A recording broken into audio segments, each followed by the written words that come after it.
Ada orang-orang yang kadang-kadang ya, ketika misalnya contoh, ada seseorang yang datang pada dia, atau ada seseorang yang mengkhidbah dia, taruhlah dia seorang perempuan misalnya. Dia merasa, nggak mau, aku nggak mau, kenapa? Karena aku sudah suka dengan seseorang misalnya. Aku cuma suka sama si dia, dan aku mau dia untuk menjadi kemudian pasangan saya. Pertanyaan saya, untuk apa Anda menikah? Kenapa Anda nikah? Kenapa Anda harus kemudian mengalami jenjang pernikahan? Kalau untuk, ya ini karena dakwah, kenapa harus sama dia? Oh, karena dia memiliki kemudian kemampuan dengan Al-Quran. Kalau yang lain juga punya kemampuan Al-Quran, misalnya, apakah kita mau? Enggak, aku cuma maunya sama dia. Nah, ini berarti nafsu. Ini berarti bukan pertimbangan syariat. Bukan kemudian dia menginginkan satu fase yang berbeda untuk ketaatan kepada Allah. Ketaatan ini adalah seharusnya menjadi pertimbangan paling utama ketika seseorang mau menikah. Maka kadang-kadang ketika ada seorang akhwat nanya pada saya, Ustaz, kapan kita harus menerima seseorang? Kapan kita harus menolak seseorang?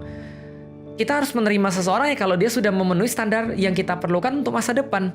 Kalau memang cuma untuk dakwah, memang semuanya untuk lillahi ta'ala, maka ketika datang seorang laki-laki yang baik dan dia sudah punya komitmen di dalam dakwah, sudah punya komitmen dalam ketaatan pada Allah, ya sudah nikahlah. Kan nggak perlu harus ideal. Nggak semua yang kita inginkan harus jadi nyata. Nggak semua yang kita mau harus kemudian terrealisasi. Tapi yang harus terrealisasi adalah apa yang kita niatkan di jalan Allah. Karena pernikahan adalah sebagai sebuah ibadah. Nah, jadi teman-teman sekalian, apa yang menjadi kesimpulannya? Teman-teman harus tahu dulu nikahan untuk apa. Kalau teman-teman tahu nikah ini untuk apa, teman-teman tahu apa yang harus dilakukan setelah nikah, teman-teman tahu setelah nikah mau ngapain, maka tidak pernah akan ada kebingungan dalam menentukan siapa pasangan kita. Begitupun juga dengan seorang laki-laki. Ketika laki-laki itu tahu persis kenapa dia nikah, maka dia akan lepas daripada pertanyaan-pertanyaan yang nggak penting yang seringkali ditanyakan kepada saya. Ustadz, saya suka dengan seseorang, saya mau ngajak dia nikah, tapi dia non-muslim, gimana Ustadz? Ya tergantung antum nikahnya untuk apa. Antum nikahnya itu tujuannya apa? Ustaz, saya mau nikah, Ustaz, tapi mohon maaf, Ustaz, gimana kalau seandainya dia bukan satu etnis dengan saya? Dia orang Sunda, Ustaz, sedangkan saya orang Padang. Emang terus kenapa? Yang kamu nikahnya karena apa dulu gitu kan ya? Ustaz, mohon maaf, Ustaz, saya mau nikah sama dia, Ustaz. Tapi gimana, Ustaz? Kalau seandainya saya tuh pengennya yang seksi. Nah, ini balik lagi. Jadi antum tuh nikah untuk apa?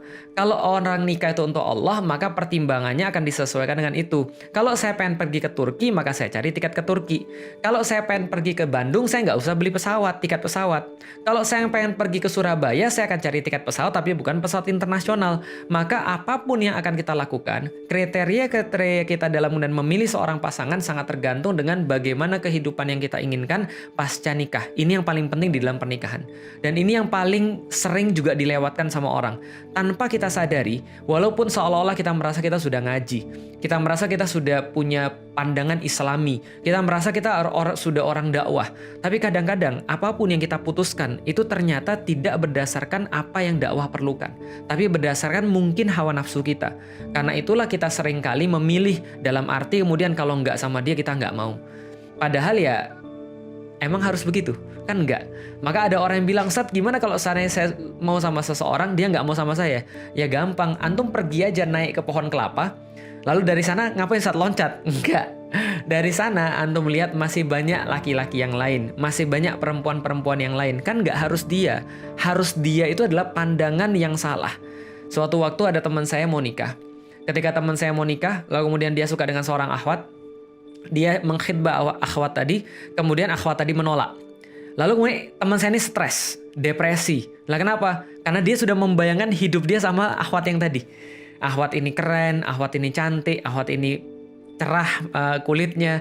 Lalu kemudian juga dari keluarga yang berada, jago lagi bahasa Arabnya. Tapi dia nggak mau sama teman saya. Teman saya depresi. Teman saya kemudian bilang, tapi kan saya kan sudah berusaha untuk menikah karena Allah dan segala macamnya. Saya bilang, bro, kamu benar-benar nikah sama Allah atau tidak? Kenapa? Karena kalau kamu nikah sama Allah dan perempuan tuh nggak mau sama kamu nggak akan sesetres ini. Kenapa? Karena nggak harus dia.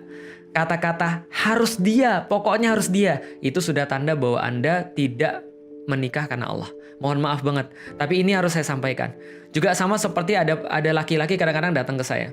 Tiba-tiba kemudian bilang, Ustaz, saya maunya sama perempuan yang ini. Dia cuma lihat fisiknya, tiba-tiba dia menentukan bahwa dia harus sama perempuan ini. dan dia nggak tahu tentang segala macam hal di belakangnya. Nah ini adalah menurut saya bagian daripada orang yang nggak siap untuk nikah sebenarnya. Kenapa? Karena itu bukan siap nikah, bukan lillahi, tapi nafsu. Nafsu itu mudah sekali dengan mata. Tapi pertimbangan-pertimbangan yang lain itu harus bebas daripada nafsu. Saya nggak bilang bahwa antum nggak boleh cari yang cantik. Saya nggak bilang bahwa antum nggak boleh cari yang cakep. Saya nggak bilang antum nggak boleh cari orang-orang yang ideal. Ideal itu boleh, nggak ada masalah. Tapi ya kita harus tahu kapan kita harus bertahan dengan idealitas itu, kapan kita harus balik lagi pada standar kita, yaitu adalah mencari kayu yang terbaik. Apa itu kayu yang terbaik? Kayu yang terbaik adalah kayu yang kita perlukan. Bukan kayu yang harus memenuhi seluruh idealitas yang ada. Contoh misalnya, cari laki-laki. Apa ciri-ciri laki-laki yang kamu mau, Mbak? Seperti Rasulullah Muhammad. Oh ya semuanya juga mau gitu kan ya. Cuman masalahnya adalah bukan itu. Tapi seberapa banyak laki-laki yang kayak Rasulullah Muhammad kan gitu kan ya. Ya sudah gini aja. Yang kamu pikirin ke depan tuh maunya dakwahnya kayak apa. Oke saya mau dakwah sebagai seorang ibu rumah tangga.